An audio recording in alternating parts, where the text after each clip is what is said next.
The numbers are telling us that we have never been closer to the next recession that we are right now. The storm clouds that were gathering on the horizon are now directly above us.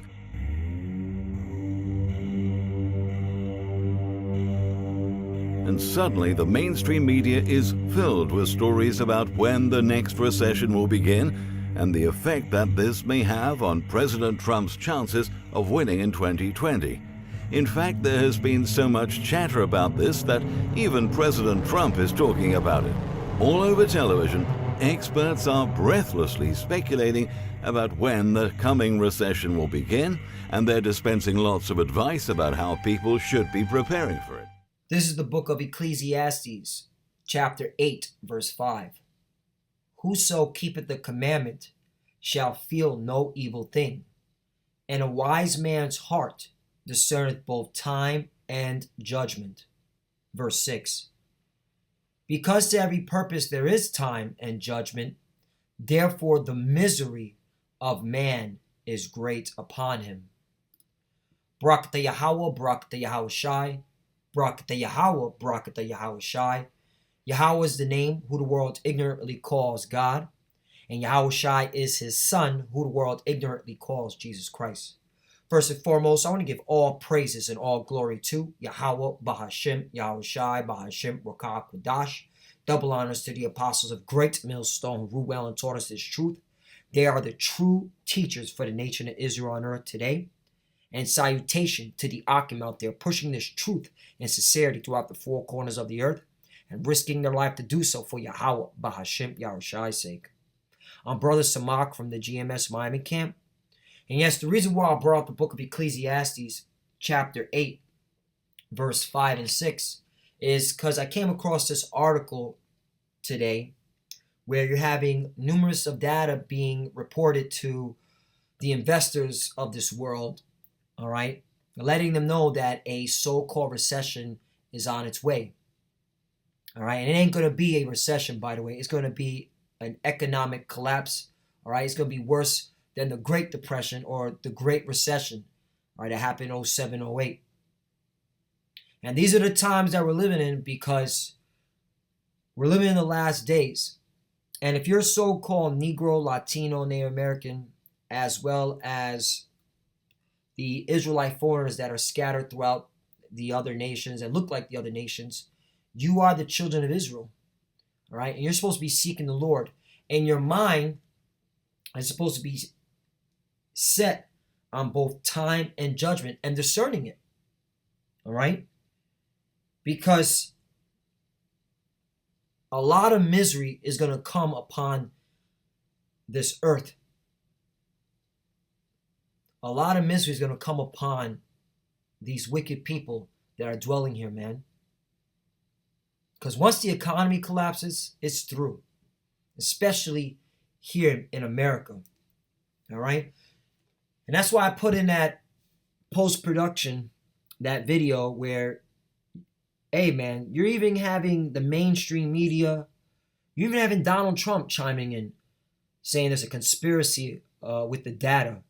There is no conspiracy, all right? This is hardcore facts that a collapse is coming, and it's going to be crazy out here, all right? And that's why we're here, through the spirit and power of Yahweh Bashim Al Shai, the prophets of Great Millstone, to warn our people. Let me get that scripture real quick before I get into this article.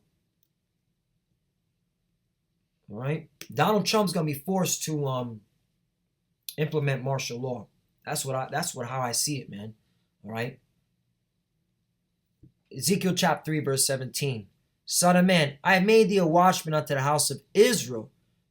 So we're here to speak to our people. All right? The descendants of Abraham, Isaac, and Jacob.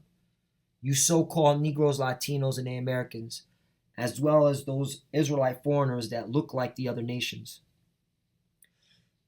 Son of man, I made thee a watchman unto the house of Israel. Therefore hear the word of my mouth and give them warning from me, right? And how is the Lord giving you warning? Using his prophets, like he's always done. Okay? And the prophets here at Great Millstone, to the spirit power of Yahweh Bashim Al Shai, we going to give it to you raw and uncut, whether you like it or not. All right, we're not holding anything back. All right, we're not going to sugarcoat it. All right, this is hardcore facts. So now let's get into this article. Here's a list of recession signals that are flashing red. Data is coming at investors from every angle, with so-called recession indicators flashing signs of an economic slowdown brought on by a slower growth abroad and the U.S.-China trade war. Right, you're having a global, all right, recession fears being stirred up. Germany is contracting, China's contracting, you got Brexit, France, and of course you got the US-China trade war. Here are some major recession indicators that are flashing red.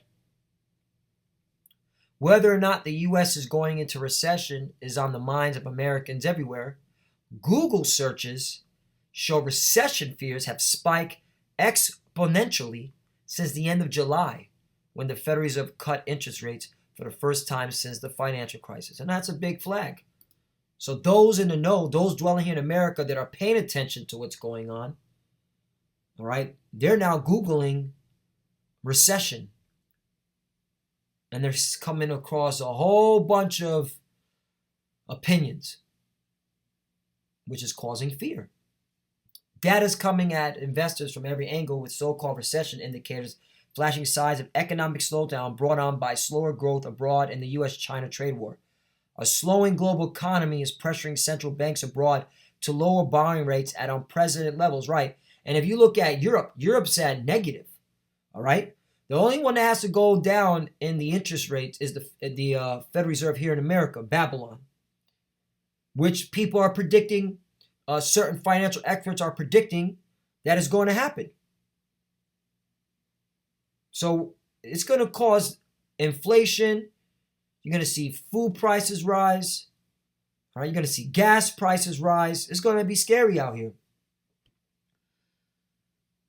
Pressuring central banks abroad to lower borrowing rates at unprecedented levels, and a tit-for-tat tariffs war between Washington and Beijing is weighing on business sentiment.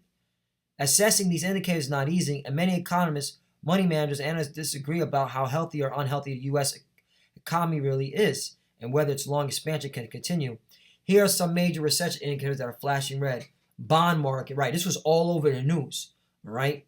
Every news media reported this, that the yield curve was became inverted.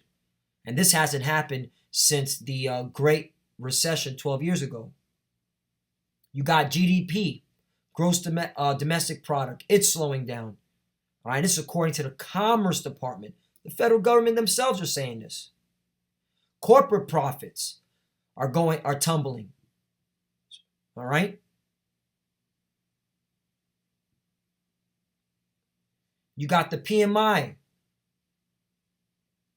U.S. manufacturer growth slowed to the lowest level in almost 10 years in August. That's a big red flag. Case freight index.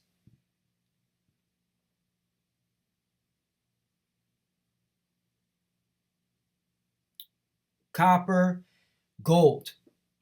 Gold is on the rise. And whenever you see gold on the rise in value, it proves that the investors are pulling their money out of stocks. You got the global economic policy uncertain index is going crazy, and then business spending has tumbled. So this is what you're seeing here, man. All right, this is coming from data. Those in the know that look into these things, man, that put time and done a diligent searching. All right. Let's get another article. New recession warning. The rich aren't spending money. A sudden pullback in spending among the wealthy could cascade down to the rest of the economy and create a further drag on growth. Luxury retailers are struggling while discounters like Walmart and Target thrive. Right? Because Walmart and Target are for people that don't have money, that are broke.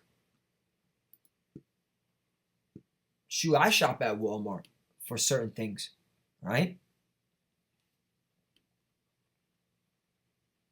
The rich have cut their spending on everything from homes to jewelry, sparking fears of trickle-down recession that starts at the top. So the rich are cutting back. That means that jobs are going to be declining. Because really, if you understand this capitalism, the 99% are working and slaving for the 1%. And if the 1% don't spend money, that means the 99% get the raw end of the debt, the what's a good terminology?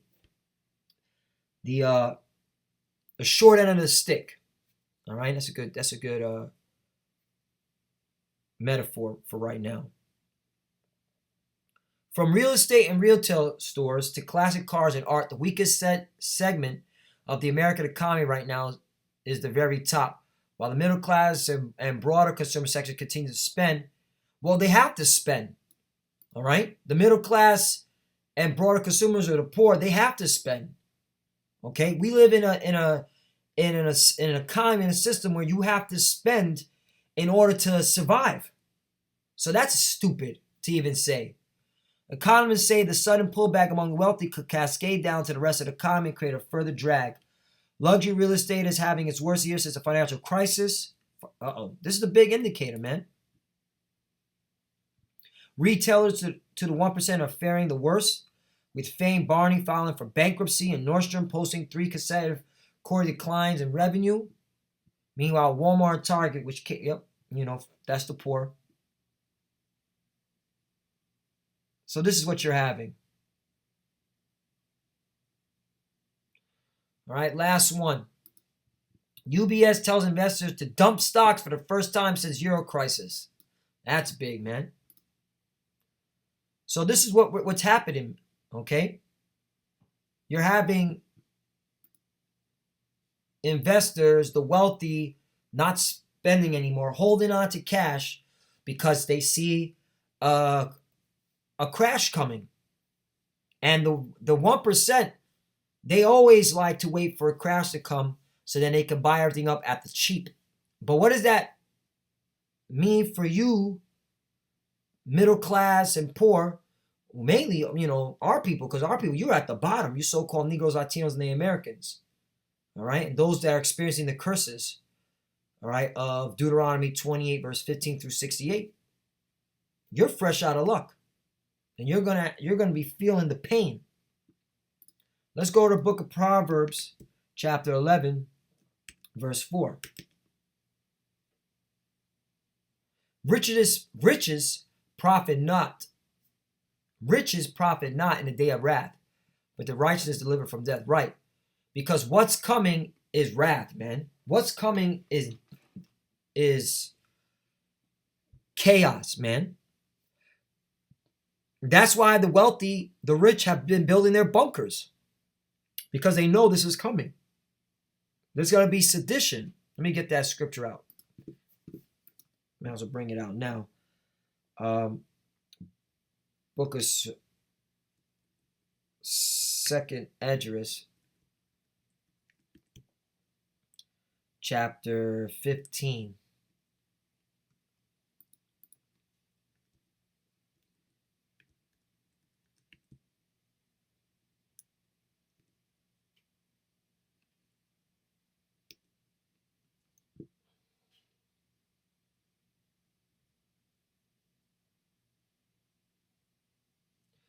Second Esdras chapter 15, verse 14. Woe to the world and them that dwell therein. Right.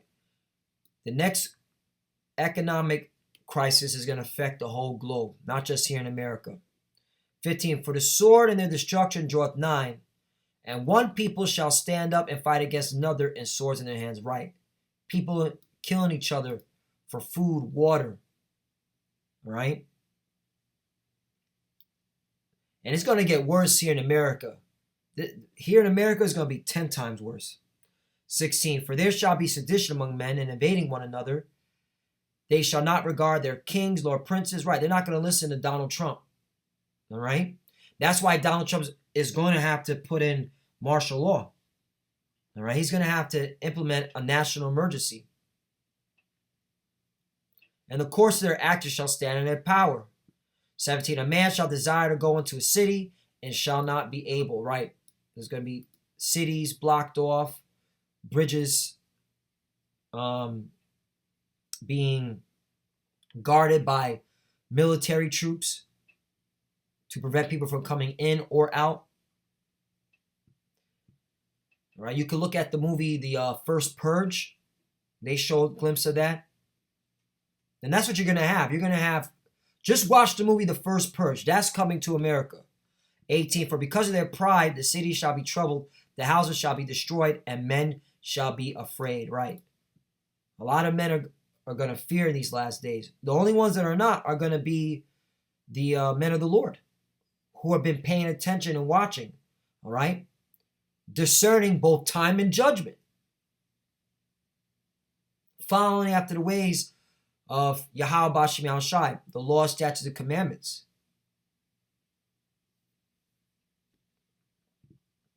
"19, a man shall have no pity upon his neighbor, but shall destroy their houses with the sword and spoil their goods because of the lack of bread and for great tribulation." And that's what's coming, man.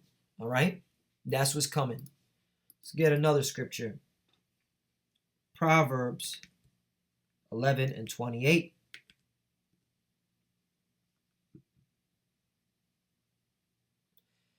"He that trusted in his riches shall fall."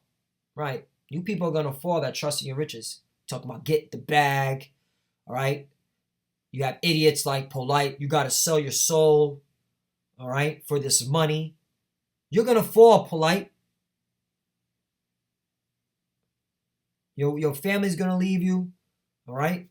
I believe, man, you're going to be so bugged out in the mind, you're going to commit suicide. That's just my personal belief. All right?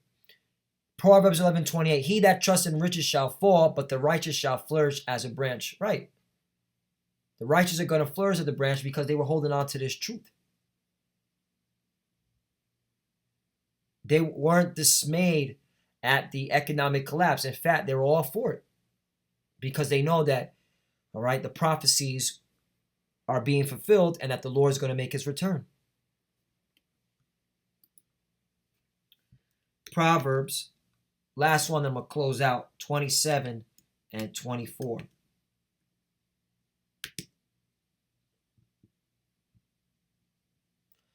Proverbs 27 and 24. "For riches are not forever, and doth the crown endure to every generation." Right, and the reason why I brought this out is because the God of the Bible, the God of Israel, all right, is taking down Esau, Edom's empire, the so-called white man today.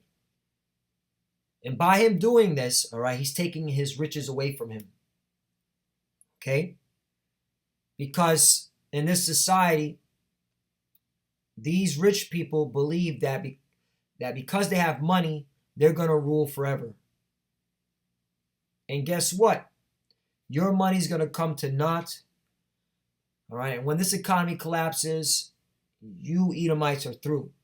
You can push the RFID chip all you want. But once you do that, all that's doing is just going to make the Lord come, all right, like this, all right, real quickly. So we're living in the last days. Lord one is edifying. The economy is about to collapse. There's no stopping it. The God of the Bible is finished with this kingdom. America is going to collapse. America's done. It's time for the kingdom of Israel to rule. It's time for the kingdom of heaven to be established on earth. And with that, I want to give all praise and glory to Yahweh, Ba'ashim, Yahushai, Ba'ashim, Wakakodash.